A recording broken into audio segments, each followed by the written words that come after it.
ಕರ್ನಾಟಕದ ಹಳ್ಳಿಯಿಂದ ಬಂದಿರುವಂತಹ ಒಂದು ಹಾಲಿನ ಬ್ರ್ಯಾಂಡ್ ಡೆಲ್ಲಿಗೂ ಹಾಲನ್ನ ಸಪ್ಲೈ ಮಾಡ್ಲಿಕ್ಕತ್ತದ.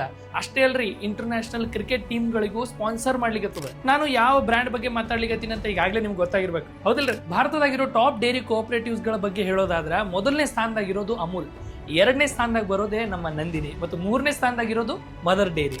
ನಂದಿನಿ ದಿನಕ್ಕೆ 84 ಲಕ್ಷ ಲೀಟರ್ ಹಾಲನ್ನ ಪ್ರೊಡ್ಯೂಸ್ ಮಾಡ್ತಿದ್ರಿ ಮತ್ತು ಇದನ್ನ ಡಬಲ್ ಮಾಡೋದೇ ಇವರ ಮುಂದಿನ 5 ವರ್ಷಗಳ ಗುರಿ. ಬರೀ ಇಂಡಿಯಾದಾಗ ಅಷ್ಟೇ ಅಲ್ರಿ, ನಂದಿನಿ 25ಕ್ಕೂ ಹೆಚ್ಚು ದೇಶಗಳಿಗೆ ತನ್ನ ಪ್ರಾಡಕ್ಟ್ಸ್ ಅನ್ನ ಎಕ್ಸ್ಪೋರ್ಟ್ ಮಾಡ್ತದೆ ಮತ್ತು ಇಂಟರ್ನ್ಯಾಷನಲ್ ಕ್ರಿಕೆಟ್ ಮತ್ತು ಫುಟ್ಬಾಲ್ ಟೂರ್ನಮೆಂಟ್ಗೆ ಸ್ಪಾನ್ಸರ್ ಮಾಡಿ ಜಾಗತಿಕ ಮಟ್ಟದಾಗ ತನ್ನ ಛಾಪನ್ನ ಮೂಡಿಸ್ಲಿಕ್ಕತ್ತದೆ. ಕರ್ನಾಟಕದ ಹಳ್ಳಿಯಿಂದ ಶುರುವಾಗಿ ಜಾಗತಿಕ ಮಟ್ಟಕ್ಕೆ ತಲುಪಿ ರೈತರ ಬದುಕನ್ನೇ ಬದಲಾಯಿಸಿರುವಂತಹ ಒಂದು ಕೋಆಪರೇಟಿವ್ ಸಕ್ಸಸ್ ಸ್ಟೋರಿ ಇದು. ಈ ಸ್ಟೋರಿ ನಿಮ್ಗೆ ಇಂಟ್ರೆಸ್ಟಿಂಗ್ ಅನ್ಸ್ಲಿಕ್ಕತ್ತಲ್ರಿ? ಹಾಗಾದ್ರೆ ಈಗಲೇ jar app Kannada YouTube channel ಹೋಗಿ ಫುಲ್ ವಿಡಿಯೋನ ನೋಡ್ರಿ ಮತ್ತು ಇಂಟ್ರೆಸ್ಟಿಂಗ್ ಮತ್ತು ಇನ್ವೆಸ್ಟಿಂಗ್ ಮಾಹಿತಿಗಳಿಗಾಗಿ ಈ ಪೇಜನ್ನು ಫಾಲೋ ಮಾಡೋದನ್ನು ಮಾತ್ರ ಮರಿಬೇಡ್ರಿ.